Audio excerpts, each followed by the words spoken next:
He was born with no arms and no legs. He tried to end his life at age 10. By 30, he had spoken to over 3 million people across 60 countries.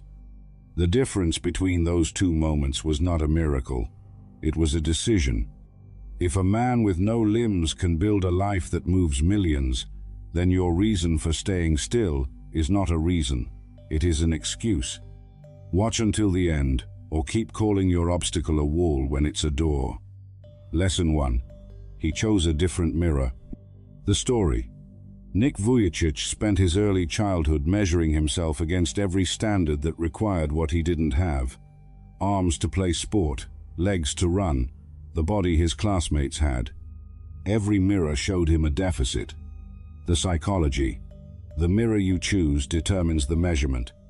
When Nick stopped comparing himself to able-bodied peers and started comparing himself to his own previous performance, how far he'd come, not how far he had to go, the measurement changed entirely.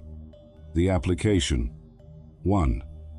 Identify whose standard you are using to measure your own progress, and whether that standard was ever actually yours. 2. Replace external comparison with internal trajectory. Are you further than you were 6 months ago? That is the only data point that matters. 3. Create a personal metric that measures what you actually have, not what someone else has that you don't. I stopped looking at what I was missing and started looking at what I was building. Lesson 2. He made peace before he made progress. The story. At age 17, after years of depression and suicidal thoughts, Nick reached a turning point, not a sudden external success, but an internal acceptance.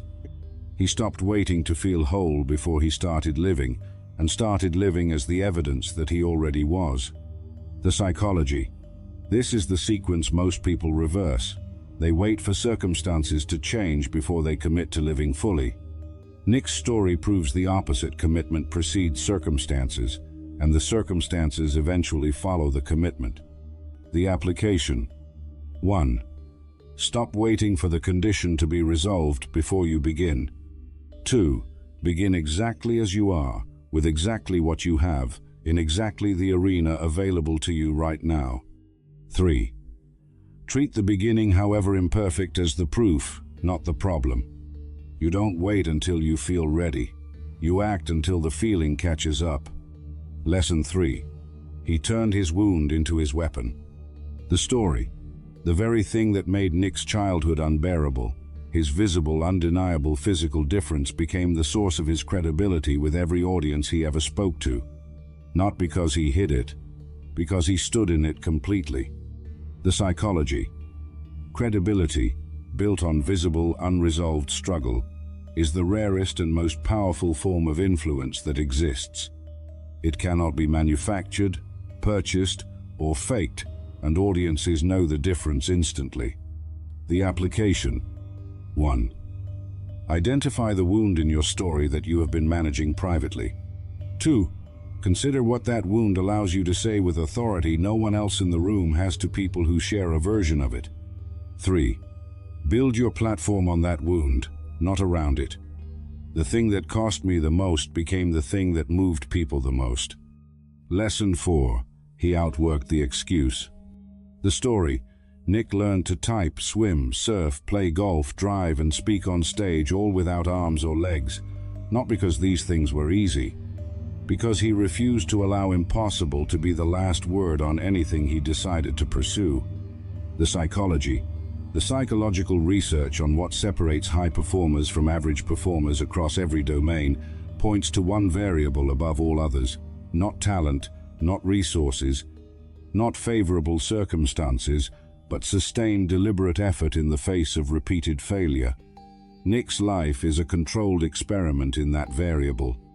The application. 1. Name one thing you stopped pursuing because of a limitation, real or assumed. 2.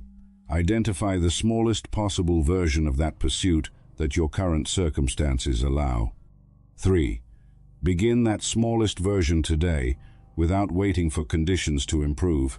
He had less than anyone in the room and outworked everyone in it. Lesson 5. He redefined what victory looked like. The story. Nick's definition of success was never conventional, it couldn't be. So he built his own. Not the absence of limitation, but the presence of impact. Not what he could do that others could do, but what he could do that no one else on earth could do in quite the same way. The psychology.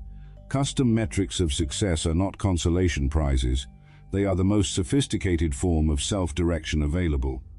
The person who defines their own victory conditions cannot be disqualified by anyone else's rules. The application. 1.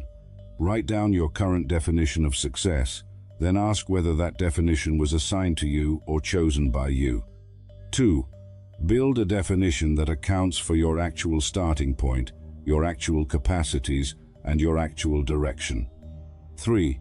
Measure yourself against that definition only, and watch how the measurement changes what you're willing to attempt. He didn't win by their rules. He built his own game and became undefeatable in it. Nick Vujicic has no arms, no legs, and more reach than most people with both.